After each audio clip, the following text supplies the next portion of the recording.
우리가 흔히 좀비물이라 하면 미국의 좀비물 시리즈를 이야기하는데요. 그 대표적인 시리즈가 워킹데드입니다. 가장 성공한 TV 시리즈형 좀비물인데 무려 12년간 총 11개의 시즌, 177개의 에피소드로 구성되어 있습니다. 하지만 작품의 후반부로 갈수록 전개가 느려지고 클리셰가 반복되면서 점차 인기가 시들해졌습니다. 그렇다면 한국의 좀비물과 미국의 좀비물은 어떤 차이가 있을까요? 미국 좀비물은 자주 반복되는 클리셰로 인해 신선함이 부족하고 지나치게 길어지는 시즌과 느린 전개, 그리고 좀비의 위협이 점점 약해짐으로 인해 공포감이 상실되어 흥미가 낮아지는 특징이 있습니다. 특히 가족애와 타인을 위한 희생이 부족하여 감정적인 몰입도가 현저하게 낮아지는 경우가 있습니다.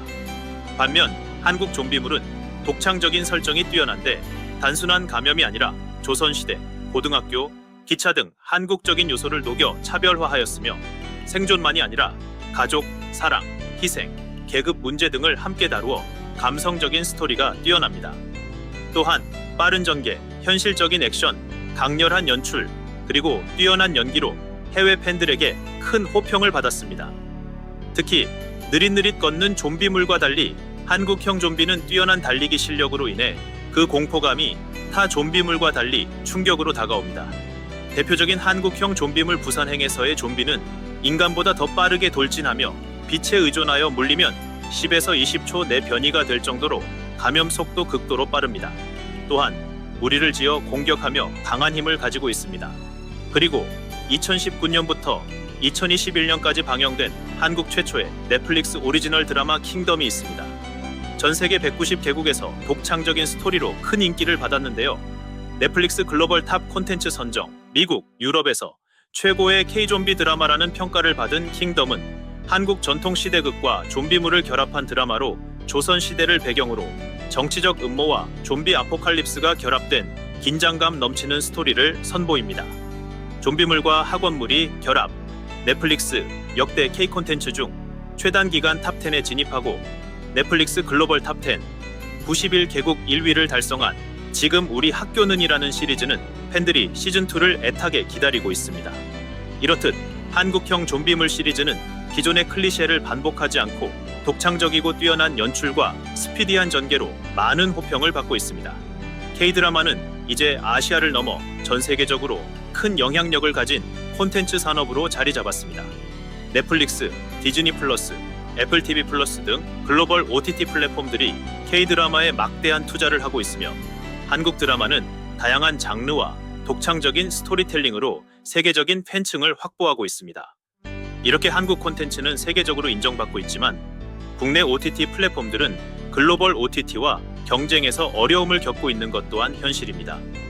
한국의 인기 드라마 대부분이 넷플릭스, 디즈니 플러스, 애플 TV 플러스 같은 글로벌 OTT에서 제작되고 있기에 티빙, 웨이브, 쿠팡 플레이 등의 한국 자체 OTT는 콘텐츠 제작비 경쟁에서 밀리고 있어 결과적으로 국내 플랫폼이 글로벌 시장에서 경쟁력이 약한 것이 사실입니다.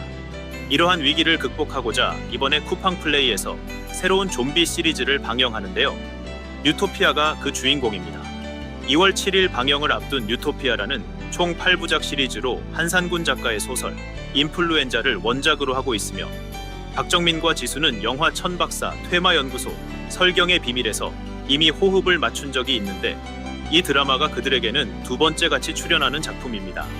해외 팬들을 위해 아마존 프라임에서도 동시 방영 예정이라고 하네요.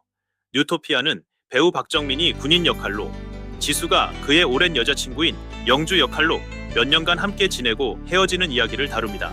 하지만 갑자기 좀비가 도시를 휩쓸고 지나가면서 그들은 서로에 대한 깊은 사랑을 깨닫고 세상이 붕괴되기 직전에 재회하기로 결심합니다. 서울의 고층 빌딩에 갇힌 그들은 끊임없이 몰려오는 좀비 무리와 싸워야 합니다. 혼란 속에서 재유는 소심하고 불안한 남자에서 단호한 리더로 진화하고 영주는 생존을 위한 싸움에서 새로운 힘을 찾는다는 내용입니다.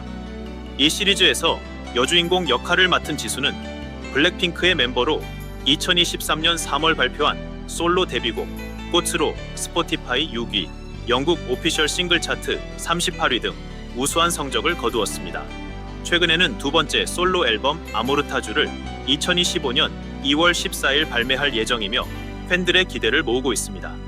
특히 지수는 연기자로서 새로운 모습을 보여주고 정예인 배우와 호흡을 맞춘 설강화는 그녀의 첫 연기 도전이었기에 한국뿐만 아니라 해외에서도 많은 관심을 받았습니다.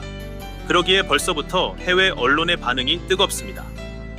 인도 영문 매거진 필름페어에서는 윤상현 감독은 인터뷰에서 그녀가 2021년 이후 연기를 맡은 적이 없어서 처음에는 걱정했다고 인정했지만 그녀의 헌신적인 모습을 보고 그의 걱정은 사라졌다고 전했습니다. 감독은 특히 기자회견에서 그녀를 주연 배우로 선택한 이유가 캐릭터에 딱 맞는 지수의 타고난 유머 감각이었다고 하는데요. 역할 소화를 위해 액션 스쿨도 다녔다고 전했습니다.